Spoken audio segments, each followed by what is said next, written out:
Hello everyone, welcome back. That we can share our life story with about our kid. So the last week we talking about our son Nephi, and we've been describe a lot what's going on with him. And before we step forward, what we need to do from all you guys. Please like, subscribe, and ring the bell, share this video. Thank you so much. Yeah, we appreciate it what you are support us, and we really passionate about to share our story, and especially with our kid. And after we share with our story with about the kid, and we're gonna share more different story or miracle with what happened to our life too. You just keep follow us by subscribing. Those things is helpful to us. So that the story that we're talking today is we talking about our twin. So before go jump in, we're gonna be step backward with Nephi. So we already know that Nephi is a specialist son for us, and he have a lot challenging with his life, but he bring us joy, and we love him so much, no matter what how hard it is, and no matter what that he going through. We just do the best care. We do the best care we can and try to find all the good resource for him to take a good care of him. That's right. So Nephi's been in the hospital many times, and he's had 2 hip surgeries. And taking care of him is a lot of work every day. He needs someone to turn him over, change his diaper, wash him, bathe him. What else, honey? What are some of the other things you do on a daily basis to take care of Nephi? Yeah, I need to give him all his care, like medicine, and do the breathing treatment 2 times a day, morning and nighttime. So his care like happen like in the morning, in the afternoon, no, 3 o'clock afternoon, and the nighttime routine that need to be taking care of him. But those, I know it's a lot work to me, but I used to it, and I can control on that situation. And sometimes like mom been helpful to us also, and she willing to help us with a lot of things been going on around. So what else should we say before we talk about the twins, Jordani and Jasmine? Yeah, so we enjoy the time he just turned 5 years old. Yeah, And we fun. been celebrate for his birthday. We went to the restaurant to have family dinner, and even though like he not blow the candle, but Samuel did it, and he already turned 5, and we enjoy time with him. And every time that he turn year by year, we're gonna do the celebrate for him as a family. Yes, it was a very special birthday celebration for Nephi. So let's continue on. We're going to talk about our twin daughters, Jordani and Jasmine, from the beginning. So how I remember it is we were living in California. This was 2020, and it was holiday season. And we made a plan that we were going to spend the holidays with my parents in Arizona. And so I had to stay in California, but Rose and the children, Samuel and Nephi, left early they left in October so that they could go trick-or-treating on Halloween at Grandma's house. And the day before Halloween, I remember getting a message from Rota, and it was a picture of a pregnancy test, and it was positive. And so I got very happy and excited, and I called her and I said, "Wow, honey, this is great news. Congratulations." And we talked some more. What do you remember from that time? That time, I before I do that, and because I'm not feeling good, and I just start like feel, oh, I'm so tired a lot, and I already like know the time that is always period is coming is past, and it's kind of like, oh, I need to be do the test, and yeah, find out that I got pregnant, and something messed up. You'll have to give me a clue. So, remind me, I was in California, you were in Arizona, and it was right before Halloween. Anyways, what I remember is I then made my plans to be in Arizona right away. And so Thanksgiving was coming up. I went to Arizona. We had Thanksgiving with my family, and we were also working hard to make sure that Rota was having regular appointments with high-risk OBGYN, because her pregnancies in the past have made us very aware that she needed help from OBGYNs throughout her pregnancy. So we made an appointment. It was the first ultrasound. It was in the first week of December 2020.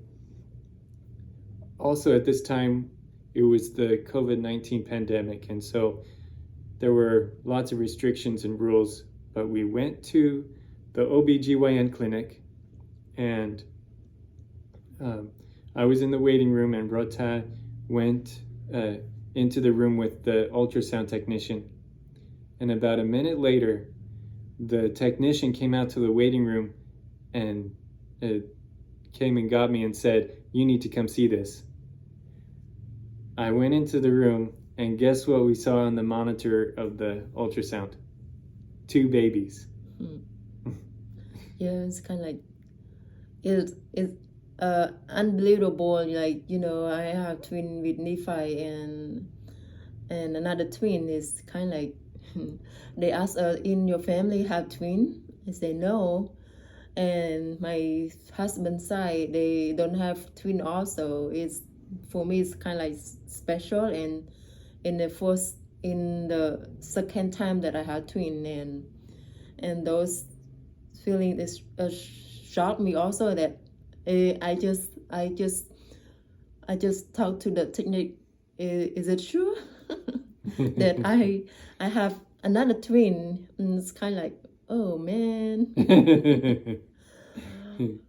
Yeah. So when we thought that new, and we just we cannot wait to share that new to the family, especially like mom want to hear from us, and she just kind of like shocked like us too. And yeah, it's kind of good news from our family. And so, because we worked hard, and because of past history with the twin pregnancy and losing one of the twins, we were very cautious and adamant that she was getting all the right care. I remember sometimes when we were not taking no for an answer, we were making sure that if she couldn't see the OBGYN, we would go to urgent care and make sure that things were normal. And so then I'll just mention briefly that we had great hopes that we would have a girl. even before the pregnancy began, we had a great hope that we would have a girl. Now we had twins, and we still had great hopes that they would be girls. So the weeks go by, she's having regular appointments with the OBGYN, and then it comes time to, it's January, and we have to go back to California. So we go back, and again, we advocate for her and the twins that she needs a high-risk OBGYN, and she needs appointments every week. And because of not giving up, because we were bold, and we were making lots of phone calls, she was having regular appointments. And it also helps that we explained to them that in the last twin pregnancy, we lost one of the babies. Yeah, so yeah, right now, John summarized with something, so I just see Whitneyfy a little bit. If you can hear that noise, that's the feeding pump alarm. It means that there's something blocking the tube, or something else needs attention. Anyways, so what happened next was we went to another ultrasound appointment, and this time I think the pregnancy had progressed, and it was time to find out if we were having boys or girls. And we were very happy to find out that we were having girls. Yeah, so when we found out that, so yeah, we tried to find out boy, girl, and then we go to the technique at California, just follow up until the time like we want to find out boy or girl, and they told us like it's a girl. Yeah, we are looking for those answers and make us so happy, make me so happy, because we looking for a girl. And I step backward, like, I wish that we want to have a 4 kid, and I just, before those happen, like the twin happen, I just wish that if I want 4 baby, it's possible that I have this time had twin. Mm-hmm. Yeah, it's coming, and it's not like twin. I just say maybe have 2 baby, and the same time that I don't need to pregnant again the next time. Mm-hmm. So this wish is come true to me, and God answered to me too. And then something challenging happened. I was in the Navy at the time, and I had orders to go out of the country, and I was going to go alone. And so to prepare for this event, I sent my wife and my children to Arizona, where we were renting a house, and they were able to move in and live there. I had to stay in California, and long story short, because of the hardship we were going through, Rota being pregnant with twins, taking care of a special needs child, and a 6-year-old, or he was 6 or 7, the oldest child, Samuel, and having just moved out of state, I was able to get a hardship discharge from the Navy, but I wasn't able to complete this process until September of 2021. So from February 2021 till September, I was in California, and the family was in Arizona. It was a hard time, but because of my family living close by, Rota had the support she needed. Yeah, so this video gonna be continue, and I know it's gonna be long video until on a 20 minutes. yeah, we need to be tell more about that story because it's important that everyone can know and can understand more. And if you want to follow us, just be subscribed to our channel, and thank you for your support. Yeah, and we are um so worried that what we need to do, and so John sent me in here to Arizona, and we are trying to be make everything works to us because this pregnancy is so important. Do the best we can to make it processing is really work well to the twin. No issues coming like with like Nephi. And fortunately, there were no um, there were no bad things that happened. Everything about this pregnancy was healthy and normal, and we thank God for that blessing. Uh, and I was so the twins were born in May 12th of 2021. I was in California, but I got to be in Arizona when the twins were born, and it was a very special time. They were so cute, and they stayed in the NICU for about 12 days.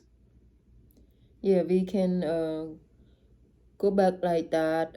So before I go to the delivery and what something happened, like I need to do the injection because the twin stay like 34 week, right? Yeah, so what happened was she was experiencing preeclampsia, Yeah, eclampsia.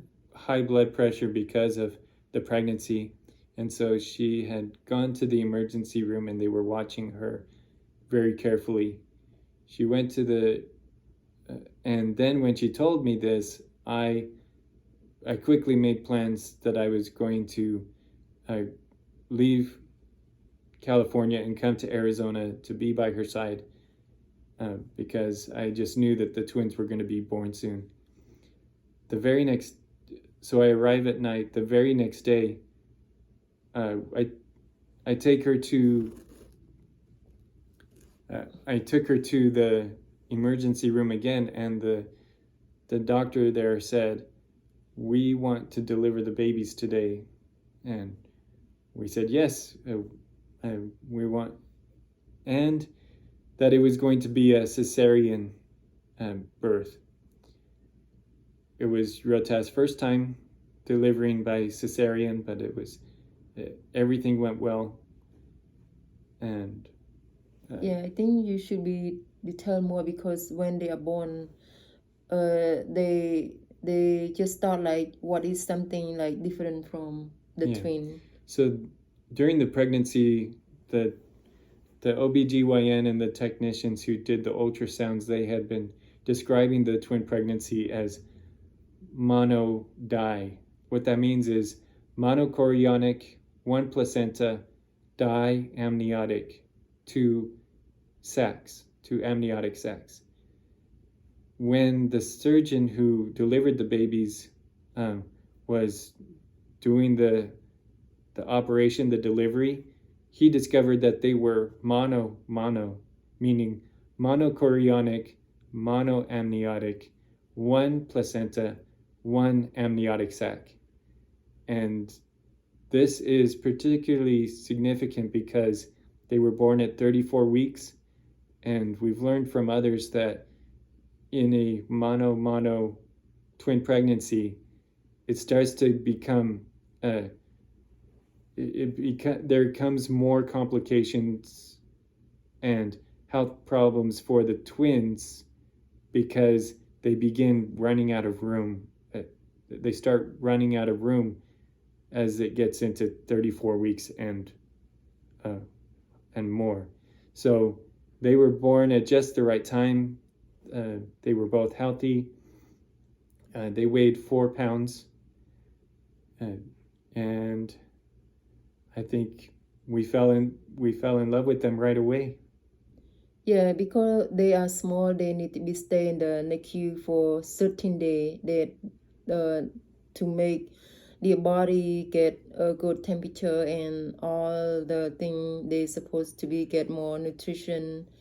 And I just stay in the hospital like 2 or 3 days, and then I come back home and I need to be pumping the milk and bring to the hospital to give to the baby.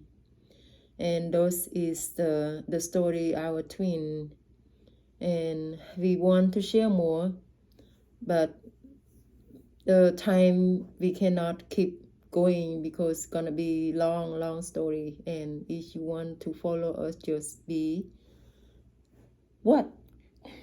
Like this video, subscribe, ring the bell, share with your friends. And I'll just quickly say that we are really excited because the twins are turning 1 year old in 2 weeks, and we're going to have a party. Yeah, keep follow us. Okay, you enjoy our story. See you the next week. Bye. Bye bye.